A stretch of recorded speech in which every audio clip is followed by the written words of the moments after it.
Mom and my sister bullied me for years while Dad was away. I decided to film everything and showed it to Dad. After seeing it, he filed for divorce, and my family said I was an unwanted child. Honestly, I always thought I had a normal family. You know, like most people, mom, dad, older sister. But only in the past couple of years did I start to realize something was wrong. I felt like I was being pushed away, but I couldn't understand why. My mom, Claudia, was always very strict. She demanded the best from my sister and me. But with me, she was especially harsh. I thought it was because I was the youngest, and she wanted me to achieve as much as my sister, Louisa. Louisa was always the ideal for mom, great grades, beautiful, popular. Mom always told me I should be like Louisa. But no matter how hard I tried, it was never enough. Dad, Richard, was away most of the time. He often went on business trips or stayed late at work. His presence at home made things better, but he had no idea what was happening behind his back. Mom and Louisa were like different people when he was around, sweet and caring. But as soon as he left, everything changed.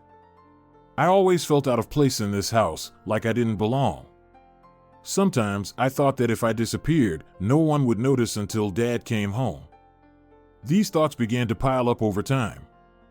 I noticed how every look, every word from them hurt me inside. And it wasn't just childish hurt feelings. The day when it all started is etched clearly in my memory. It was more than just a misunderstanding. It was the moment I first felt how deeply wrong things could be in our family. It happened on one of the days when Dad was away on a business trip, as usual. I came back from school and went to my room to change clothes. At that moment, Mom was passing by my room and suddenly stopped to look inside. She saw things scattered everywhere, books off the shelves, clothes not folded. Her face instantly changed. "Martha, what is this mess? How can you live in such a pigsty?" she started angrily. I was taken aback. I was going to clean up, I just hadn't gotten to it yet. Mom didn't listen. She came into the room and started picking up my things, throwing them at me. "Pick this up, and this too. How can you have so little respect for yourself?" I tried to dodge, but things kept flying my way. "Mom, stop. That hurts. It's even more painful to see you turn your room into a dump," she continued, ignoring my protests. "But Louisa's room is just as messy." I started, hoping it would stop her. Mom stopped, looked at me with disdain. "Don't compare yourself to Louisa. Better take care of yourself instead of watching your sister." That's when I felt everything inside me tighten. It wasn't just a comment about the mess. It was an attempt to humiliate me, to show me my place. And that was just the beginning. From that day, Mom started making similar remarks more often. She commented on everything, my behavior, my clothes, my friends. Each time it felt like a blow, a reminder that I wasn't what she wanted me to be. And the worst part is that I began to doubt myself. When those who are supposed to support you keep telling you that you're wrong, you start to believe it. You start thinking that maybe they're right. And that's terrible. It destroys you from the inside. The day after our conflict, I woke up earlier than usual. I couldn't sleep after everything that had happened. Instead of my usual evening activities, I cleaned my room. I spent several hours tidying up every corner, folding clothes, arranging books on the shelves, even dusting the places I usually ignored. When I was done, my room looked spotless, almost perfect. As I went down for breakfast, I couldn't help but notice Louisa's door was slightly open. Through the crack, I could see her room was just as messy as it was yesterday. This meant Mom had only scolded me for the mess, but not Louisa. On the contrary, they spent the evening watching TV shows together. But I was too scared to voice these complaints. At breakfast, Mom, as usual, started her ritual of criticism. "Martha, did you clean up yesterday? I don't want to live in a pigsty." I nodded silently, unable to meet her gaze. "Yes, Mom, I cleaned everything up." "I hope you understand what a disgrace it was," she continued, not letting me get a word in. Louisa sat across from me, giggling, hiding her smile behind her coffee mug. "What a sight it was yesterday," she whispered through her laughter. Her reaction only amplified my sense of injustice and pain. I felt my self-esteem drop with each of Mom's words, each of Louisa's snickers. Breakfast ended, and I hurried to leave as quickly as possible. I no longer expected Mom to ever acknowledge that I did something right. On days like these, I especially looked forward to Dad coming back from his trip, but he was still away. With each day passing without him, Mom and Louisa became more irritable and critical of me.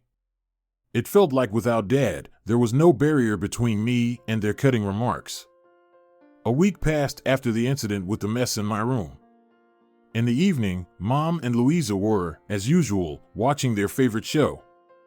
I was in my room, trying to study, but my attention drifted every time I heard their laughter from the living room. Suddenly, there was loud interference due to a problem with the antenna, and the picture on the TV started to distort. Mom freaked out. Her voice, loud and sharp, cut through the silence of the house. "Martha, get down here, now." I hurried downstairs, expecting to see something serious, but Mom was just waving her hand at the TV. "Hold the antenna. Find a spot where the signal is better," she commanded. I took the antenna in my hands and began slowly moving it around, trying to catch the best signal. Each time the picture became clear, I stopped, but the signal kept getting lost again. "Don't move, just hold it like that," Mom suddenly ordered when the picture was clear again. I stood there with my arms raised, holding the antenna. Minutes dragged on endlessly. Mom and Louisa settled back on the couch, their laughter and comments on the show occasionally interrupted by my quiet groans of fatigue. I felt every muscle in my arms start to pulse from the strain. Almost an hour passed until the episode ended. I was still standing in the same place, my arms felt like lead. Mom casually said, "You can go, the episode is over." Louisa was still giggling as I slowly lowered my arms and left the room. Leaving, I felt tears well up in my eyes, not from physical pain, but from the overwhelming sense of helplessness and humiliation. In my own home, there was no place where I could feel safe or even respected. 3 days after the antenna incident, I came home from school feeling exhausted after a long day. The house smelled of dinner cooking. Mom was at the stove, flipping through the pages of a book as I entered the kitchen. She noticed me almost immediately and looked at me questioningly. "How was school, Martha? How are your grades?" she asked, not looking up from her book. I hesitated a bit since my last literature test didn't go well. "Well, my literature grade isn't great. I got a C," I admitted, looking down at the floor. Mom scoffed and set the book on the table. "A C? What is this nonsense? Are you stupid? Here's a novel, read it aloud with emotions and imitate the main characters. And keep reading until I tell you to stop." I looked at the book. It was the thick novel Mom had been reading at the stove. With a heavy heart, I began reading, standing by the kitchen table while Mom continued with dinner. Hours passed, my fatigue grew, and my tongue started to trip over the words. I had been reading for about 4 hours, and my throat was dry from continuous reading. At this time, Louisa came down to the kitchen. Seeing me, she just smirked. "What a sight," she giggled. "Next time, you should study better, don't you think?" I continued reading silently, trying to hide my feelings. Mom didn't say anything to Louisa in response. She didn't even try to stand up for me or point out Louisa's own problems with grades, which were much worse than mine. My humiliation and fatigue seemed like mere entertainment to them. The following days were just like the others, as usual. Mom and Louisa continued their usual activities, criticism and teasing, especially when I didn't do something the way they expected. It felt like my efforts went unnoticed or, worse, were deliberately ignored. However, everything changed when Mom suddenly announced that Dad would be coming back from his business trip soon. "We need to prepare the house for your father's return. I want everything to shine, and we need to cook a delicious dinner," she declared one morning. Louisa immediately took the opportunity to avoid work, claiming she had too much to do. I'm preparing for the dance competition, Mom. I just don't have time for cleaning or cooking, she quickly noted, and Mom, as always, accepted it without objection. As a result, all the household chores fell on me. Hoping for a bit of support, I turned to Mom. Maybe you could help me? This is a lot of work for one person. Mom looked at me with irritation. Are you getting lazy? You need to learn to manage the household, Martha. After all, you're someone's future wife, she said sternly, emphasizing the last words as if it was an accusation. My patience snapped. Not understanding why I was treated this way, I still grabbed the bucket and rag and started cleaning. The worst part was that Mom insisted I clean up after Louisa. Little sister, apparently, was too busy for such a meaningless task. Entering Louisa's room, I saw her laptop open to a video of me, exhausted, holding the antenna so they could enjoy their show. The next video showed me standing and reading the novel for Mom. My humiliation had been recorded and saved for their amusement. Tears welled up in my eyes, but suddenly, I knew what I had to do. I quickly transferred the videos to my phone and then set up a camera to record me cleaning the house and preparing dinner while Mom sat in front of the TV, laughing like a horse at some show. I wanted Dad to see everything with his own eyes. I hoped this would make him understand what was happening in his absence. So, imagine the situation. Dad comes home after a long business trip. I'm at school, trying to study, but my thoughts are constantly at home. And at home, everything is perfect. After all, I had cleaned and cooked everything. That day, Louisa stayed home. Mom let her skip school so she could greet Dad. Of course, I was at school, as my studies and responsibilities were never excused. As soon as Dad walked into the house, he was greeted by the sight of a clean, cozy home and the aromas of a delicious dinner. Mom and Louisa practically glowed with pride and joy. They met him at the door and immediately started their spiel. We worked so hard to make everything nice for you. We cleaned the whole house, scrubbed every corner. I spent half the day cooking your favorite dishes. They talked as if they had really spent the entire day battling dust and pots, not just enjoying themselves. Louisa added her 2 cents. Yeah, Dad, we wanted you to feel as happy as possible coming home. We even planned a special menu. Her eyes sparkled as she said this, and Dad looked at them, full of admiration and gratitude. They stood there, talking and laughing, while I just stood by the door, listening to them lie so shamelessly. Mom even joked, well, you know, we women are the keepers of the hearth. And Dad nodded in agreement, not realizing that it was all me. Unable to stand it, I quickly went to my room, barely holding back my tears.